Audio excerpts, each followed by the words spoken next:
नमस्कार साथियों, आप सभी का अपने YouTube चैनल कर्मा एजुकेशन में आपका स्वागत है। और आज हम यहाँ पर हिंदी साहित्य के अंतर्गत सूरदास जो एक महान कवि के रूप में जाने माने जाते हैं, उनके जीवन परिचय के बारे में हम यहाँ पर परिचर्चा करेंगे। और दोस्तों देखिए, यहाँ पर जो है ये सूरदास का जीवन परिचय जो है संक्षिप्त हम लोग यहाँ पर जो है परिचय देखेंगे इस प्रकार कि देखिए हम यहाँ पर देख सकते हैं। देखिए इनका जो नाम था, सबसे पहले हम इनका तो नाम देखेंगे, ठीक है। तो इनका देखिए, इनका जो नाम था वो था सूरदास, ठीक है। इनका क्या नाम था? तो इनका नाम था सूरदास, ठीक है। मैं भी आशा करता हूँ कि आप सभी को इनके बारे में जो है कि पता होगा। और इनके बारे में क्योंकि क्लास जो है कि 10th में आपने इसके बारे में एक सूरदास की झोपड़ी नामक जो है कि एक लेसन था, पार्ट था, उसमें इन्होंने जो है कि बहुत अच्छा चीज़ों का चित्रण किया है। इसलिए मैं उम्मीद करता हूं कि आपको पता होगा। लेकिन यहाँ पर देखिए, जब मैं फिर से आपको बता दूं कि इनका जो नाम है वो सूरदास था, ठीक है। और ये जो है एक महान कवि के रूप में माने जाते थे। उसके देखिए, उसके बाद हम लोग देखेंगे इनका उपनाम। तो इनका उपनाम था मदन मोहन, ठीक है। सूरदास का उपनाम क्या था? तो मदन मोहन इनका उपनाम था।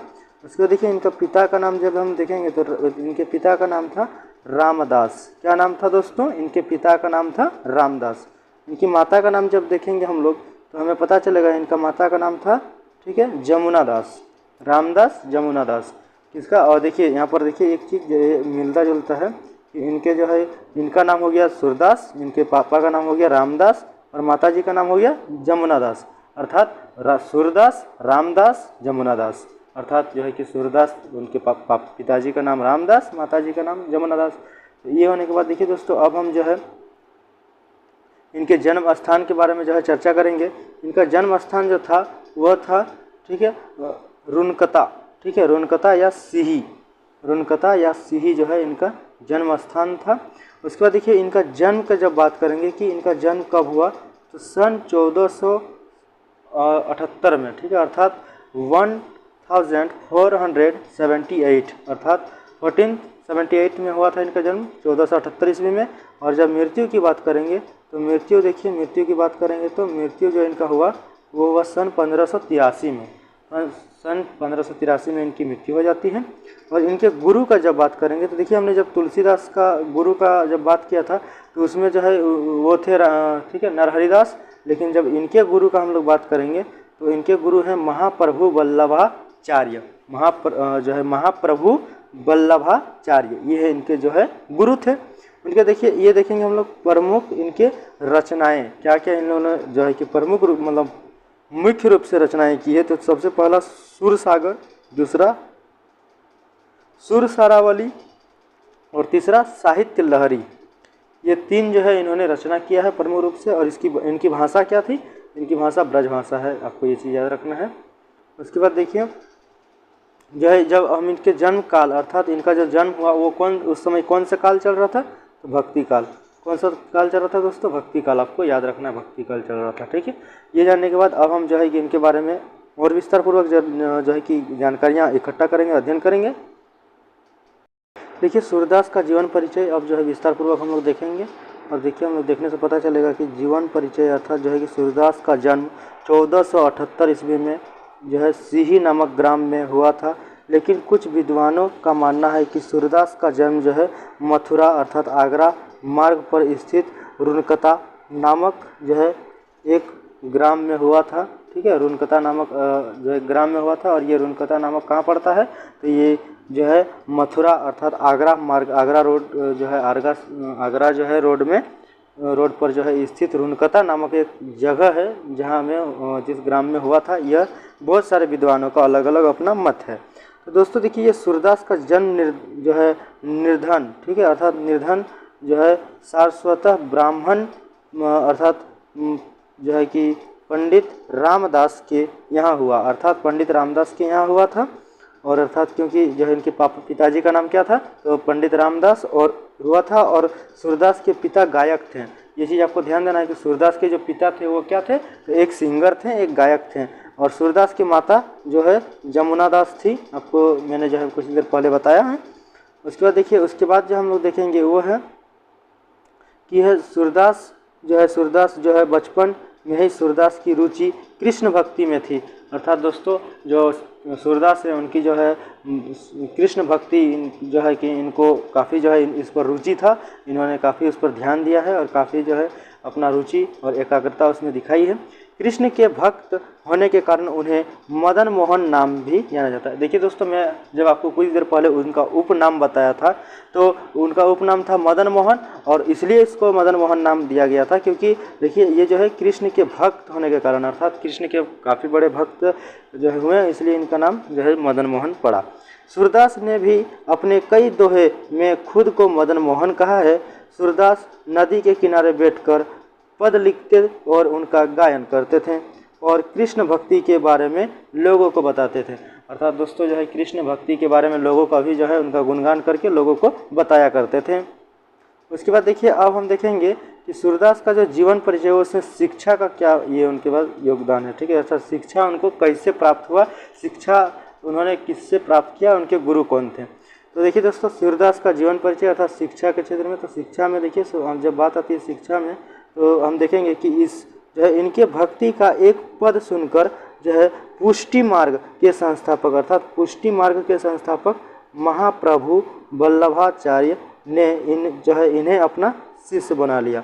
अर्थात दोस्तों जो है ये महाप्रभु वल्लभाचार्य हैं, इन्होंने जब रास्ते से गुजर रहे थे तो जो है कि ये पुष्टि मार्ग के संस्थापक जो हैं, और उसी समय जो है इन्होंने वल्लभाचार्य के पुत्र विट्ठलनाथ, ठीक है, वल्लभाचार्य के जो है पुत्र का क्या नाम था, तो विट्ठलनाथ ने, ठीक है, अष्टछाप नाम से कृष्ण भक्त कवियों के लिए संगठन तैयार किया, जिसमें से यह सबसे श्रेष्ठ कवि थे।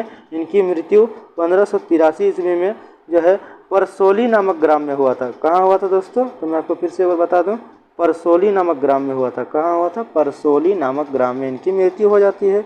और जो है ये इनके जो है बेटे का नाम था, देखिए महाप्रभु वल्लभाचार्य इनके गुरु का नाम, और उसके बेटे का नाम विट्ठल देव। इन्होंने जो है कि एक संगठन बनाया था जिसमें कृष्ण भक्त के कवियों को जो है कि उनका संगठन था, और उस संगठन में सर्वश्रेष्ठ नाम ये सूरदास जी का आया था। तो ये चीज़ होने के बाद दोस्तों अब हम देखेंगे, देखिए इनके जो है रचना के बारे में तो मैं आपको बता चुका हूँ, लेकिन फिर से एक बार आप देख सकते हैं कि जो है सूरदास ने अपने जीवन काल में सूरसागर, सारावली, साहित्य लहरी नामक रचनाएं की, ठीक है, जो प्रमुख रचनाएं थी।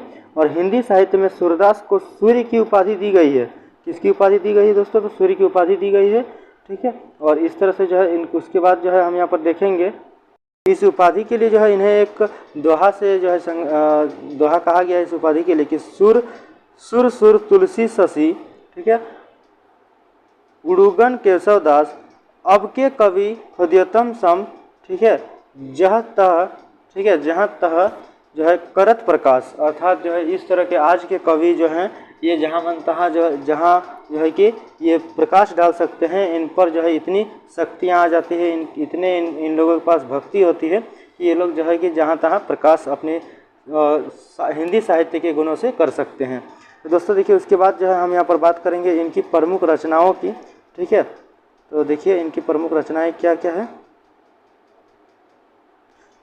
तो देखिए सूरदास की प्रमुख रचनाएं, और इसके अंतर्गत हम देखेंगे कि नगरी प्राचारिणी सभा द्वारा प्रकाशित हस्तलिखित पुस्तकों की विवरण तालिका में सूरदास के 16 ग्रंथों का उल्लेख किया गया है, और इसमें सुरसागर, सुरसा, ठीक है, सुरसारावली अर्थात सुरसारावली, ठीक है, उसके साहित्य लहरी, नल दमयंती, बयाहलो के आंतरिक सुरसागर, ठीक है, सार, प्राण प्यारी, गोवर्धन लीला, ठीक है, दसम संकद टीका, ठीक है। उसके बाद देखिए और क्या है, तो और आप देख सकते हैं कि भागवत, सुरपिचीसी, नागलीला आदि ग्रंथ सम्मिलित हैं। इतने जो है ग्रंथ इनमें सम्मिलित हैं, और 16 में जो है इन्होंने काफ़ी जो है अपने विचारों को अच्छे से प्रकट किया है, और इसमें जो है अपने हिंदी साहित्य की हर एक गुणों को रचा धचा है। उसके देखिए वैसे तो इनकी केवल 3 रचनाओं का प्रमाण है, बाकी किसी का प्रमाण नहीं है। अर्थात देखिए दोस्तों इन्होंने जो 16 ग्रंथों को रचा, तो उसमें से जो है इनके रची गई सभी जो है रचनाओं में से 3 का प्रमाण मिला है और बाद बाकी जो है कि रचनाओं का प्रमाण नहीं मिला है। तो 3 कौन कौन से हैं मैं आपको उसे दिखा दूं। तो देखिए आप देख सकते हैं, पहला है सूरसागर, ठीक है, दूसरा है सुरसा जो है सुरसारावली, और तीसरा है साहित्य लहरी। अर्थात ये जो 3 है इन्हीं का जो है प्रमाण मिला है, अर्थात दोस्तों इनका प्रमाण मिला है, इसलिए जो है ये सब ठीक है। उसके बाद जो है इनको लिखा गया है, इनको प्रमुखता दी गई है, और जो है कि और भी बहुत सारे हैं जिनका प्रमाण नहीं है उनको प्रमुखता नहीं दी गई है। तो ये 3 हो गया। उसके बाद हम लोग देखिए, तो एक बात है यहाँ पर मैं आपको इसको बता दूं कि क्या सूरदास जन्म से अंधे थे? ये एक आपसे मतलब आपके लिए क्वेश्चन बनता है, क्या सूरदास जी जो थे वो जन्म से अंधे थे? तो देखिए दोस्तों, इसका मैं आपको बता दूं इसका आंसर कि देखिए बहुत सारे विद्वानों का जो मानना है कि वो जन्म से अंधे नहीं थे, और बहुत सारे विद्वान कहते, और सूरदास जबकि सूरदास जी खुद कहते हैं कि हम जन्म से अंधे थे, और एक 10 जो है कि क्लास कक्षा 10 के जो है पाठ में इन्होंने सूरदास की नामक झोपड़ी, ठीक है, सूरदास की झोपड़ी नामक पाठ में अब खुद उसमें जो है अंधा का रोल किया है। मैंने पढ़ा था, मुझे याद है।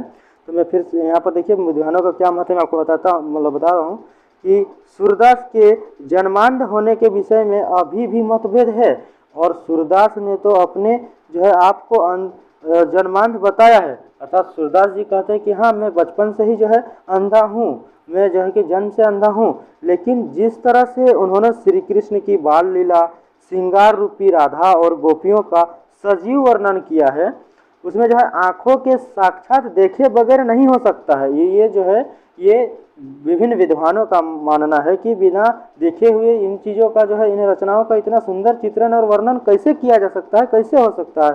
ठीक है, विद्वानों का मानना है कि जन्मांध नहीं थे, ठीक है, वो जन्मांध अर्थात जन्म से अंधे नहीं थे।